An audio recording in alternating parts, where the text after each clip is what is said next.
Welcome in to Meet Your Neighbor. We're visiting with David Groner with the Acadiana Elder Law Clinic. And David, today's topic is about creditors and what happens when your children, they're given your assets handed down.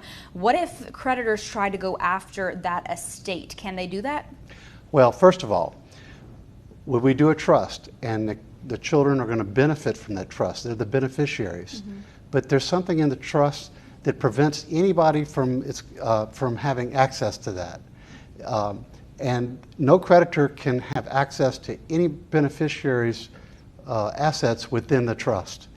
It's called a spendthrift provision. It's just a legal term, but it enables people to have that kind of protection. But I got to tell you, one thing people are really concerned about as they drive down Highway 90 is all the lawyer billboards in Louisiana. You know, one call, that's all. And if you just happen to bump the car in front of you, you could get sued for a whole lot of money in Louisiana, and everybody knows it.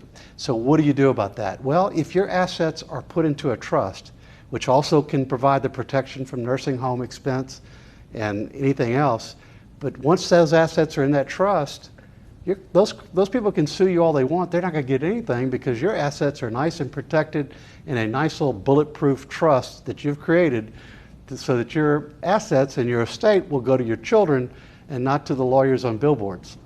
And that's only one of the incredible things about a trust, having that trust for your children rather than a will, which we've talked lots about. So if anyone wondering wants to see those other tips and tricks and why a trust is so beneficial for you and your family, you can watch our segments on klfy.com. And we'll be back again next week here on Meet Your Neighbor with David Groner with the Acadiana Elder Law Clinic.